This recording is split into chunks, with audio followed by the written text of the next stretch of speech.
Welcome to Educational Alpha. I'm Bill Kelly, CEO of Chi Association, and your host, bringing you on-the-ground conversations with business leaders, educators, and industry colleagues from around the globe. Educational Alpha is sponsored by iCapital, the financial technology company with the mission to power the world's alternative investment marketplace. Part innovator, part educator, and part navigator of the alternatives industry, iCapital offers intuitive, scalable digital solutions that have transformed how private market and hedge fund investments are bought and sold.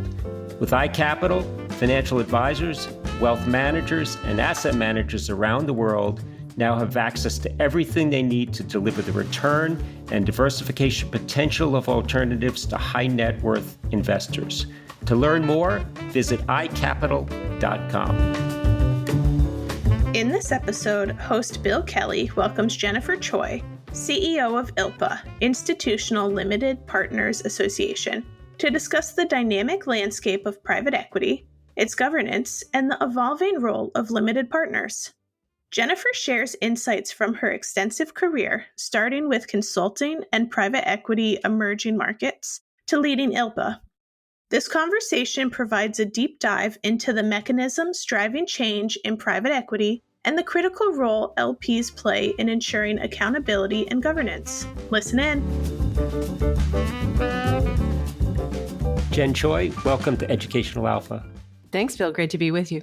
I'm really looking forward to this conversation. We're kindred spirits in so many ways. And I want to talk about your background in a moment, but maybe to slightly preempt that, two interesting observations I took note of just as I quickly scanned your LinkedIn profile. One is that ILPA started on or about the exact same date as Kaya in 2002. So we share a common history in terms of duration. And I think there's something to be said for that.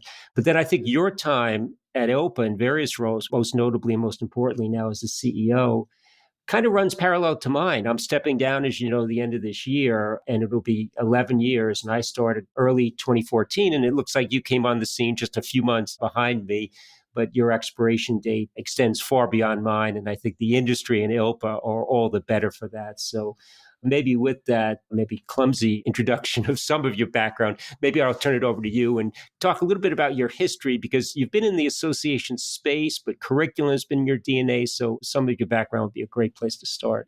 Sure. And just big picture, I've been in and around the industry more broadly since around 2002, started off as a consultant, working for the GPs and doing a lot of work on pre-LOI, kind of rapid fire due diligence when the deal market was really hot, really frothy, everything was going to auction. So was doing a lot of the research and the advisory work leading up to maybe submitting a bid or sense checking a bid that was going in. And that was my first exposure to the industry. I never planned to be in private equity. When I was 8 years old, I didn't sit around drawing pictures of myself being the CEO of an association, much less a private equity association. It's been a happy accident and a journey, probably a little bit like yourself and some of your listeners. I know when I talk to my members at ILPA and we ask them, how did you become an LP? Most of them had never even heard of private equity when they were in school, and certainly had not heard about LP as a career. So after I left consulting, I ended up in a startup association focused on private equity in emerging markets. This was back around 2006, which was a really interesting time because emerging markets were heating up. Everything was about the BRICS. For those of us who have more gray hair, we will remember BRICS. And then for a while, it was BRICSA, Brazil, Russia, India, China, and South Africa. And there was growing interest in the maturation of private capital in those markets. A lot of it was development capital coupled with domestic capital, but trying to catalyze international private investors into these growing economies. And that association had both LPs and GPs in it. And so I got to know a lot of the LPs, the endowments, the pensions, the development finance institutions quite well as part of that world. And I also got to know ILPA. ILPA kind of landed on my radar in 2007-ish, 2006, 2007. So it was relatively young. They had their first full-time executive director who I became good friends with. And just a collaborative partnership evolved over the years. I got to know many of ILPA's board members in that span of time. And there came a point after lots of years of getting to know one another that those board members began saying to me, "Hey, Jen, what's it going to take for you to come and work for the LPs?" And so we eventually found our way to a role that made a lot of sense because ILPA around 10 years ago was making a pivot.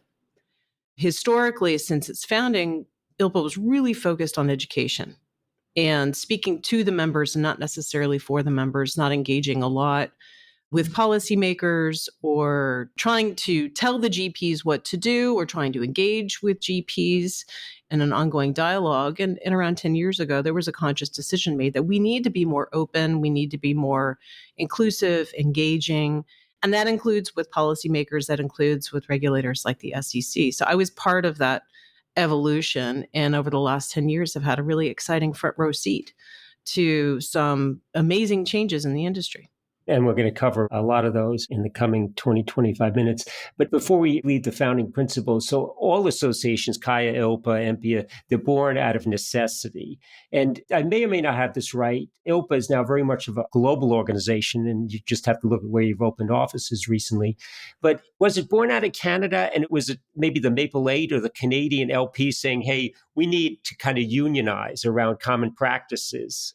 No, that was an interesting and happy accident. So it was a coalition initially of primarily US public and private pensions with some Canadian pensions involved. But this goes back before 2002. So in the 90s, there was a group that would come together in airport lounges or in the hallways at AGMs. They would kind of host these small dinners. This is how all associations start, right? You have a few really engaged, passionate people who keep wanting to spend time together, comparing notes about how to make the industry work better.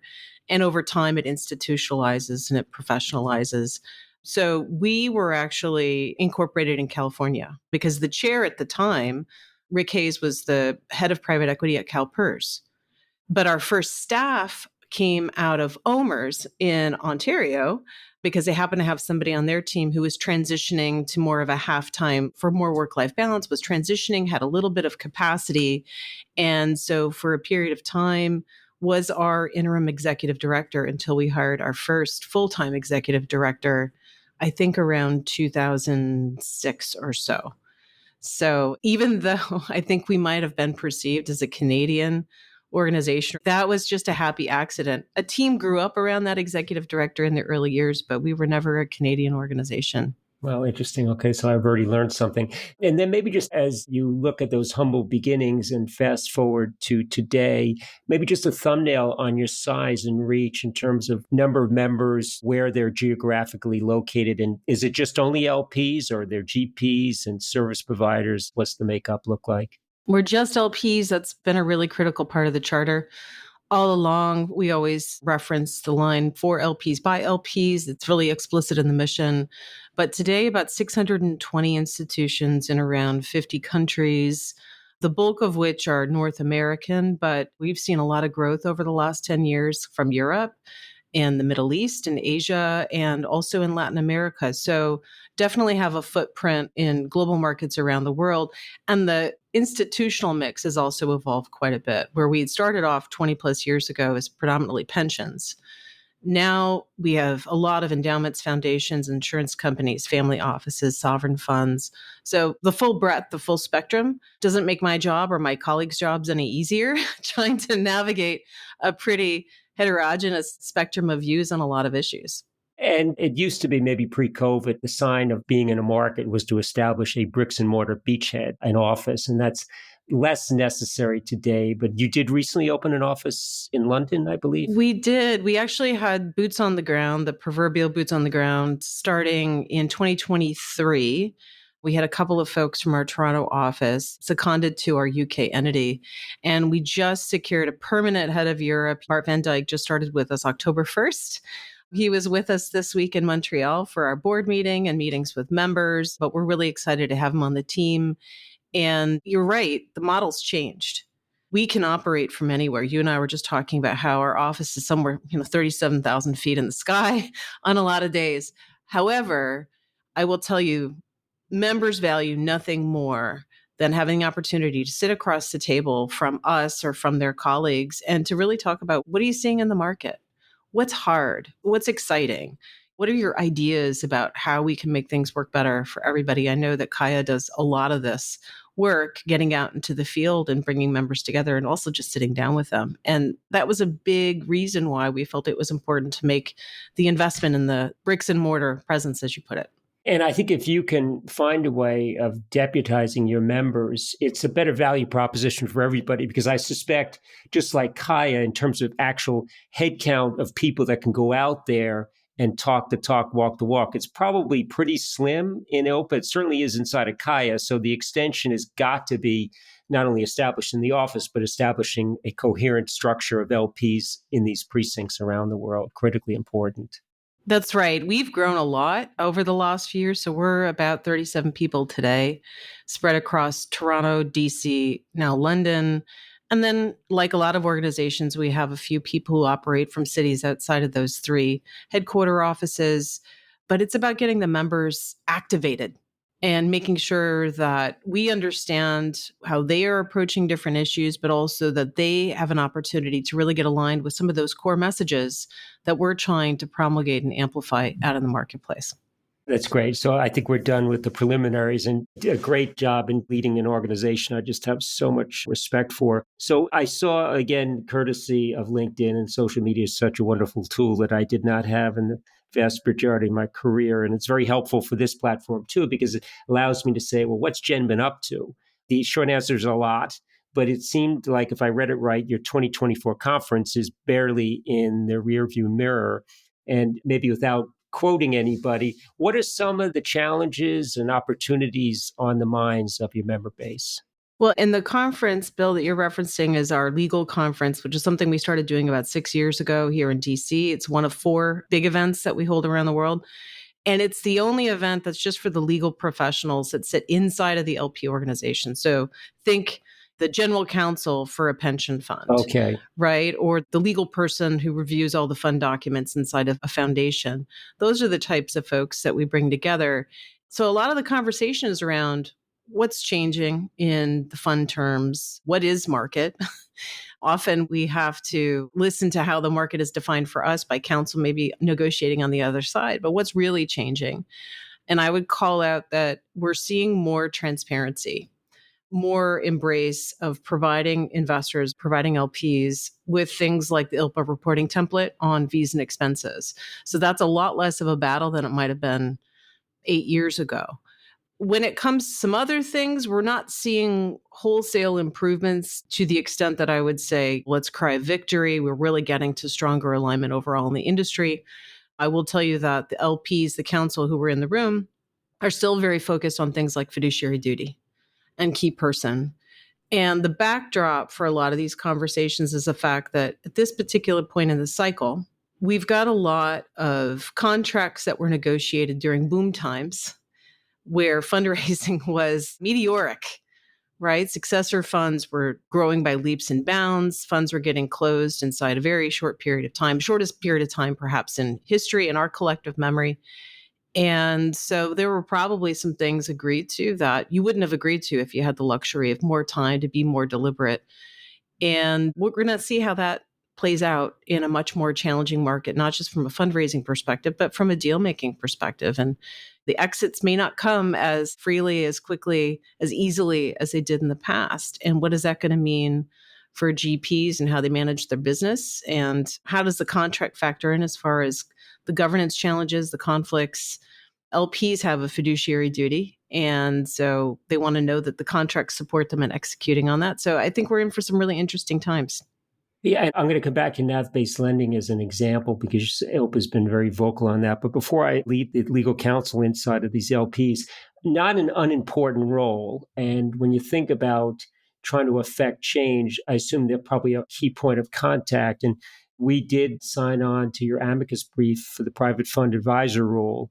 And it's interesting, if you look at the comment letters, and the one that you folks wrote was excellent, it seemed like every one of the LPs wrote a comment letter, and they were generally in support of it. And I think they wanted to carve out for maybe side letters, and they were very clear about what worked and what didn't work. But I would say invariably, every one of them pointed to the ILPA letter. So I would assume that they represent, given the pace of change and innovation, that having that representation amongst the LP membership is a pretty important one. It greases the wheels, let's say, in getting to better alignment of positioning across, like I said earlier, a large and diverse membership, because the legal folks inside of an LP organization are connected into lots of different conversations.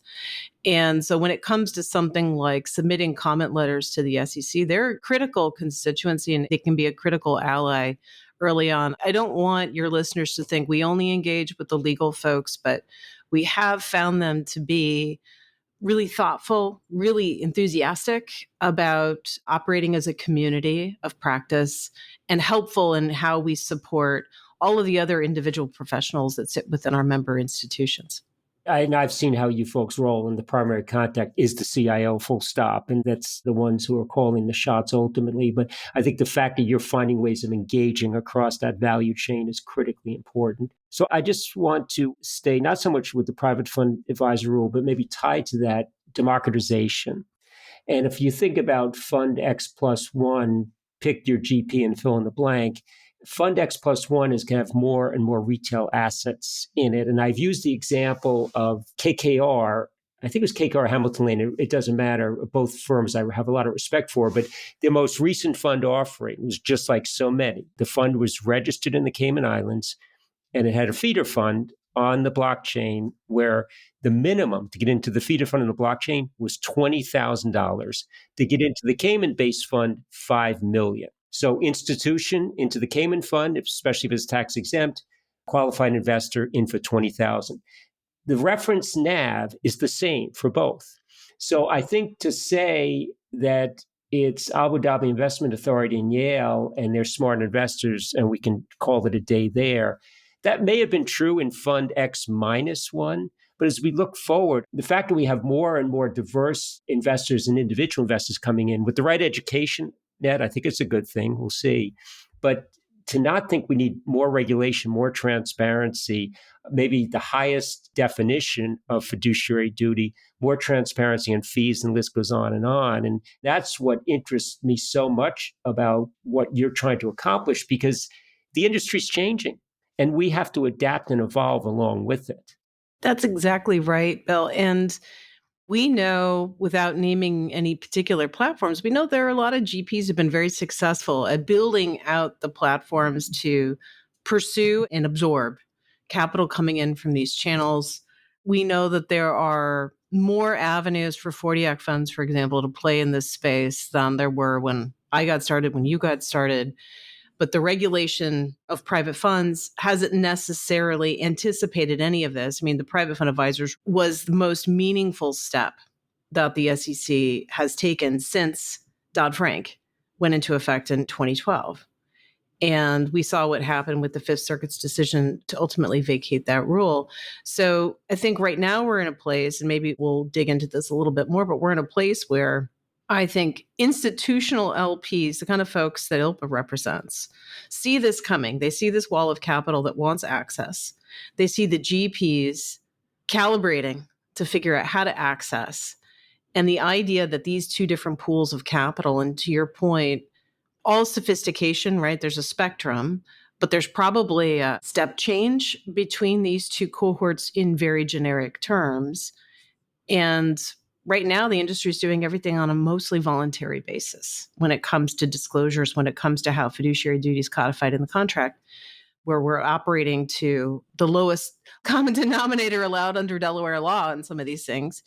And so are we really ready to be successful in opening the floodgates to this capital? And if there's a misstep, if we move too fast and we haven't thought about some of these things, it stands to have really long-reaching ramifications for the industry. It's never good to be on the front page, never good. And we have to get out ahead of these things. No, we do. And particularly, I think it's a double-edged sword in some degree, because innovation and capital formation is happening in the private markets, and there's plenty of data to prove that thesis. So then how do you and I, managing our own 401k plan, get access to that? And therein lies the rub, and it's going to require more sensible regulation, more sensible legislation, and greater cooperation between the investors and the institutions. And it's going to be ILPA representing the individuals. And I don't know how, if at all, your model evolves when you've got an RIA consortium or the asset owners now. And that's probably going to really come into full speed post your tenure, because I think that's going to happen slowly then all at once. But we do have to recognize the landscape is changing, and it's in some cases changing very, very dramatically. And the GPs, they're very, very smart. They ply their trade very, very well. And they recognize more than anybody that if you look at the AUM pie globally, the individual now is slightly dominant to the institution. And that trend is not changing. And we've got to adapt to that. But I think this is where organizations like Kaya and ILPA play a really critical role. And that is, we have education that is suited to the most sophisticated, most experienced institutional LPs. Some of the biggest sovereigns, the savviest endowments, the largest and most successful public pensions. We've built those resources. Within all of that, there are kernels that we need to figure out, how do we get those into the hands of some of these $20,000 investors that are coming in today? Does that go through the RIA? Does that go through aggregators? How are those ultimate investors accessing information about what they should be looking for? And it's challenging, right? Because if you've got education in hand, you need to be able to do something with it. But if you're a $20,000 investor, well, are you picking managers? No, you're probably just getting access through a platform. Are you negotiating an LPA? No, you're more focused on the terms that you're getting from whatever product you're buying. So it's education, but we have to think about it differently. It's education to what end? Yeah. And I think the value chain between asset owner and GP in the institutional space is so very tight. And sometimes it was direct, there was no intermediary, sometimes the pension consultant. And now, as you so rightfully point out, you've got the individual investor and the GP, and there's so many movements and plots. The platforms, wirehouses, RIAs. The RIA has to go someplace else to get the product. And so it makes your and mine, and maybe soon John Bowman's role, all the more difficult, because where do we insert ourselves? We don't have the budget to do it all. And that's why I think we need to have some of these organizations collectively come to us or accept our phone call, and many of them do, and figure out, how can we make this better? Because I think the time to figure it out is now, as this democratization is warming up. If this beast continues to grow 4 or 5 heads, and then we're trying to retroactively professionalize and retroactively trying to bring education in, I don't know. I think the ship has sailed to some degree. I think you're absolutely right. So it's up to you. And I'm going to deputize Bowman, Jen, to keep on keeping on. So I want to move toward an example of NAV-based lending. And you had a couple of, I think, best practices around this. And it was interesting. And this is what I love about this podcast. It's a lot of discovery. And I found a new association out of London called the Loan Market Association. And Scott McMunn is the executive director. Didn't know anything about them, but one of our members made the introduction. And I learned so much from him. And he described the area of NAV-based lending and subscription lines as the fund financing market. And it was a very interesting conversation. I'll make this quick, and I would love to get your perspective on it. And if you look at the secondary market coming out of the GFC, that might have been a fund financing market as well, because LP was looking to get liquidity outside the confines of the normal drawdown fund. But it was a place where you went where the bid-ask spreads were wide, and it was more of a distressed sale. But then coming out of the GFC, the secondary market has become a pretty active place to meet liquidity needs. And then along comes NAV-based lending, and there was some maybe to be super critical on it. It's engineering returns through financial mechanics as opposed to creating returns economically. But where is it ever written that a portfolio company should be in a portfolio 7 to 10 years? And at the end of 10 years, we're done, when maybe the company still has more value to be created. And I think as we got to fix this shut window in the M&A space, we've had so much transaction volume come in. And funny thing about LPs, they have pensioners that want to get paid.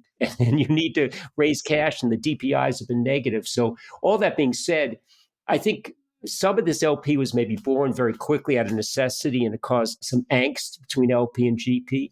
But I wonder if these types of funding mechanisms, once they reach their cruising altitude, are they here to stay? Because it's creating liquidity in maybe an evergreen structure if we move from the 10-year drawdown.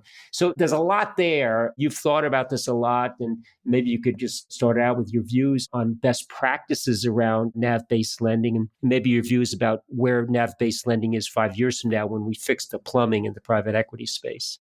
Yeah, it's a great question. Is this going to become a mainstream feature, or is this one of those products that sort of had its time? And when you start to see rates move as they are now, is something else going to come into play to displace NAV lending? I don't know. The fund finance market, we've over the years collaborated with the Fund Finance Association, which represents a lot of the lenders and sponsors that are operating in that space. And that collaboration started to run subscription lines of credit several years ago when we were really trying to get smart around what are these tools and are they being used responsibly and what kind of best practices can we establish here. With NAV financing, it's kind of come up in the last few years as a tool primarily for offensive use cases, portfolio support, right? You're at the tail of the investment period, but you have a need for some follow-on capital to finance an acquisition, for example.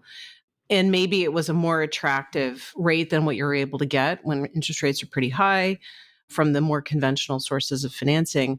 Where I think the amber light on the hypothetical ILPA dashboard started to flash was when a couple of things were happening. One, we were hearing that LPs didn't know these facilities were in place, even though they were secured by the assets in the fund, one or more assets in the fund, and maybe assets across multiple funds, which really the amber light maybe starts to turn a little bit more red at that point.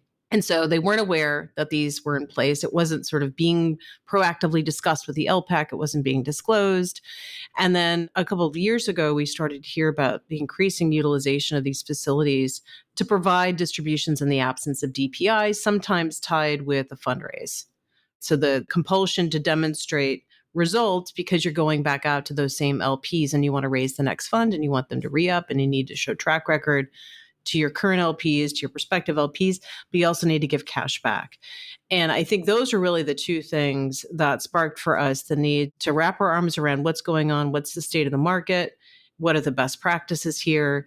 And to give you the too long didn't read version, where we landed was the contracts, the LPAs say nothing about this. There's a borrowing section on every single one of these agreements, but NAV facilities weren't a phenomenon when the contracts were being negotiated. So they say nothing about it, neither for nor against, nor any kind of guardrails around what do the LPs need to know, how do they need to be consulted. So we wanted to start there, and where we landed was if the document is silent, start with your LPAC GPs, take it to your LPAC, tell them why you want to do this. Why is this the best option versus other sources of financing that you might pursue? And get them comfortable with it. Let them ask questions, get them to approve the use of these facilities, and be more transparent about the fact that you're using them and why. I think LPs understand that you're going to have offensive use cases, and this might in fact be the best avenue. Just be open about it. Let's not try to hide the ball here. So on NAV facilities, I think it very well could become a feature in the market. In part, this kind of ties to your comment around the fund life, 7 to 10 years. Who says the clock stops at 10 years? Well, continuation vehicles have absolutely become a mainstream feature of this market, 100%. The fact that you've got GPs now raising funds specifically designed to invest into CVs, into single asset CVs of other GPs. And you have LPs now looking at this as an interesting alternative to traditional co-invest that they might want to be able to, if they want to go more deeply into the middle market. All signs point to the fact that there's something there with the continuation vehicles. So I think we're very interested to see how that market develops. We're hopeful that some of the best practices we've put out around continuation vehicles, that those remain top of mind and that the GPs and the LPs both are utilizing those. And I'm curious in terms of the course of your travels and your client base, and absent any specific attribution, but I've always felt, Jen, that while it might be a difficult time if you're all in whatever your allocation is in the private markets and you're worried about cash flow and negative DPIs going back several years and maybe going forward negative a couple of years. But if you were never in the private markets or underinvested in the private markets, I'm thinking this could be a wonderful time to come in because there's many different entry points. liquidity never goes away. It gets repriced. And in times of stress, it gets priced down. And there is an opportunity potentially to be more of a price maker than taker if you're coming in. Do you see a consensus about any of your LPs that have been underweight at the private markets and looking at this segment of the market? While it's stressful for somebody that's maybe fully invested, is there another side of that coin that would you view not so much this vintage year, because I don't know if that still means the same thing, but there's a lot of merchandise on sale at this vintage year, and your views on access points in 2024? It's a great observation, Bill, that there are more ways to come into this market than there were a decade ago or 2 decades ago. Absolutely. And on a lot of the secondary transactions, we're hearing at least about pricing that's very close to par. So these are not distressed sales. So if you're coming in as a buyer, that's not to say you're going to get a massive discount relative to the value that the seller attaches to it. But the fact is that you've got more high quality assets that you can now tap into through the secondaries market, which is much larger, more robust, mature, sophisticated, accessible than it was over the last couple of decades. So that is certainly attractive. And the fact that there's just such a broad spectrum, broad variety of products in different ways to play the private markets. So I don't know about the pricing piece, Bill. I'm not sure this is the cheapest time to come in, but there's certainly lots of different ways you can do it. Yeah, no, I agree. And I think it was Bain, put out a report where there's $3 trillion of value locked in this portfolios across 26,000 companies. And I can say with conviction, they're not all going to clear the market at the current NAV. Some may do better, some worse. But if somebody came in and said, hey, I have a way of fixing your plumbing problem and I've got a lot of liquidity, but I'm willing to pay X, then there's a bit of a trade that goes on. But we'll see. It's an interesting point in time. And I absolutely believe private equity is here to stay. Bit of a growing pain. But I talked to a bunch of students in County Cork just last week. And one of the points I made to them is that if you look at the fundraising for the 3 years leading up to and including 2022, I believe, total fundraising globally was $3 trillion. That's the equivalent of the market cap of one public company, Apple. So there's still a lot to do. I think we just grew so quickly and then the window got shut, and we'll figure this out, but it's still a very, very good place. So maybe a bit of a free-ranging question to close out the conversation, Jen, and maybe you can help me perhaps because I'm teaching a boot camp on Monday on artificial intelligence to a bunch of data scientists. And I do this every year. And a safe spot for me is to talk about the ethics of AI. But I have to refresh my deck a little bit.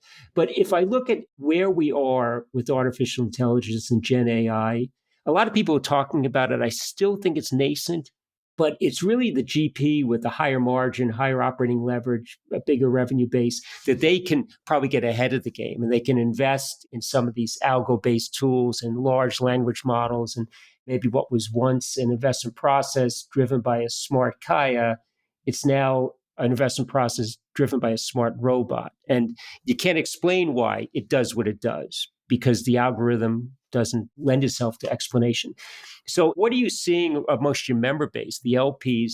How are they thinking about generative AI? Is it something that's on the mind, but sort of too new? Are they concerned about it? Are they embracing it? And then maybe lastly, if you want to tie it in, this quarterly reporting standardization initiative, I guess to me, to simplify it, that's operational alpha. If you can have greater efficiencies in reporting standards, especially with some of these service providers, that's operational alpha too. And I think part of that solution might be automating some of these manual processes. So I guess if I sum this up, any insights on generative AI and where we are on the LP side of the street?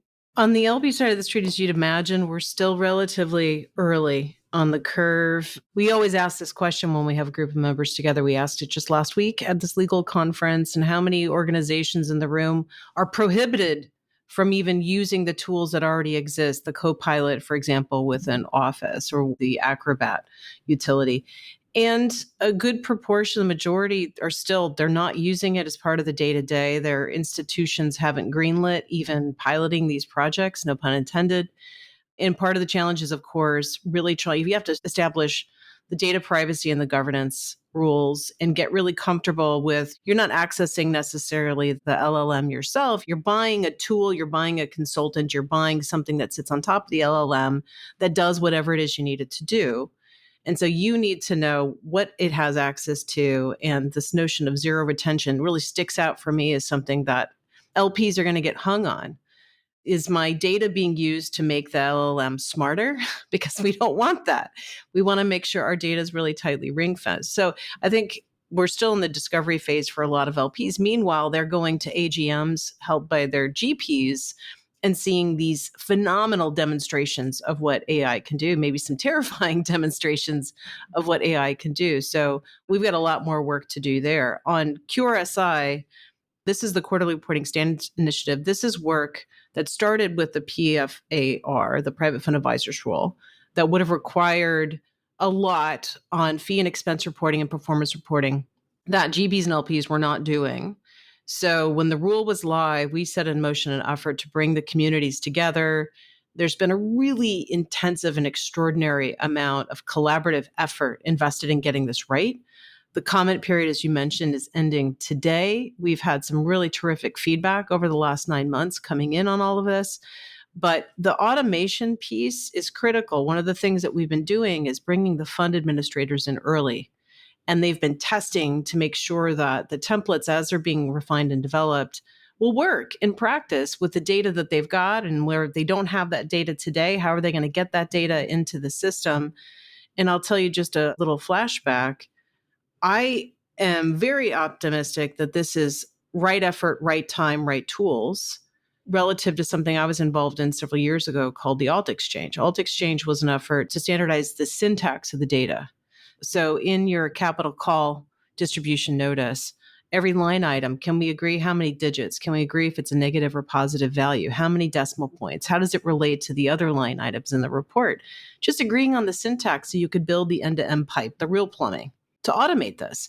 And we couldn't get there. And part of the reason we couldn't get there was at the end of the day, you still had human beings on either side who were going to have to input the data into something or process the data coming back. The tools just didn't exist. This was about 10 years ago. So I'm excited. I'm hopeful that the combination of thoughtful people working together, LPs, GPs, software providers, fund admins, with the benefit of tools that we have today means we'll get to a better place.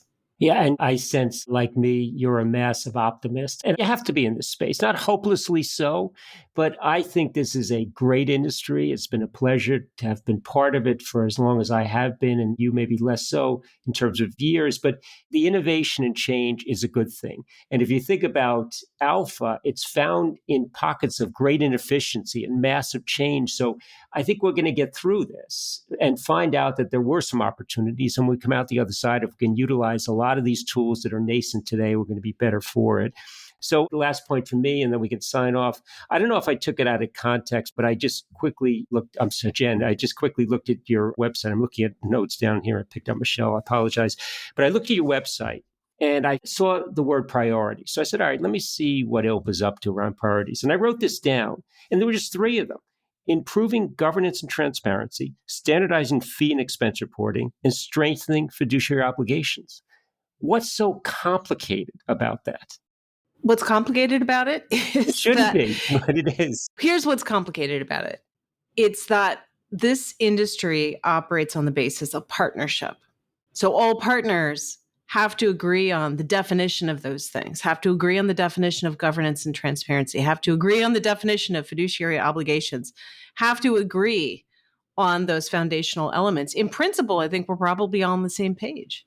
And I take your point that if I look these words up in a Webster dictionary, like fiduciary, it might have 1 or 2 words, but in reality, there's a lot of gray space between what one might view as a fiduciary duty and the other. And both of them could be right legally and regulatorily, but is that the right answer for both parties together? And maybe that's why you and I have our day jobs.